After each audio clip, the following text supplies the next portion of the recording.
एक शब्द है जो हमें कभी कभी या कहो कई बार सुनाई देता है, स्वार्थ।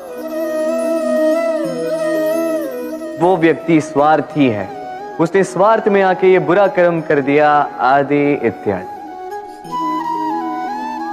देखा जाए तो संसार स्वार्थ को पाप का मूल मानने लगा, परंतु क्या स्वार्थ सच में बुरा है? नहीं। स्वार्थ ये शब्द बना है स्व से, अर्थात स्वयं से, यानी कि जिस कार्य में केवल स्वयं का अर्थ हो, केवल स्वयं का लाभ चाप हो, वो स्वार्थ। अब प्रश्न ये उठता है कि आपका स्व क्या है? यदि आपके स्व में केवल आप हैं तो आप अवश्य स्वार्थी हैं। यदि आपके स्व में परिवार सम्मिलित है तो आप परिवार्थी हैं। यदि आपके स्व में अन्य लोग सम्मिलित हैं तो आप परोपकारती हैं। और यदि आपके स्व में ये संसार सम्मिलित है तो आप परमार्थी हैं। तो अपने स्वार्थ से दूर ना जाएं, उसका विस्तार करें।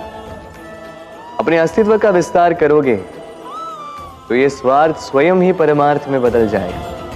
आप इस संसार में ऐसे कई लोगों को जानते होंगे जिन्हें आप स्वार्थी मानते हैं, जो आवश्यकता पड़ने पर ही आपको स्मरण करते हैं, किंतु जैसे ही उनके आपके सहायता की आवश्यकता पड़ती है, हाथ जोड़कर आपके सामने सज्ज रहे। बड़ा क्रोध आता है ना इनको, मन खिन्न हो जाता, मन से ये स्वर निकलता है कि इस व्यक्ति की सहायता न करें। ऐसा कभी मत कीजिए।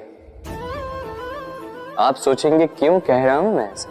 स्मरण रखिएगा, दीपक का स्मरण व्यक्ति केवल तभी करता है जब अंधकार गहरा हो जाता है।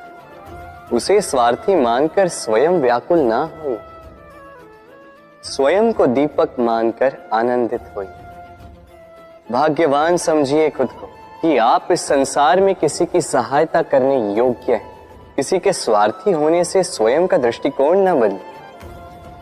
बस ये दृष्टि रखिए स्वयं के परमार्थ पर। मन प्रसन्न होकर बोले, राधे राधे।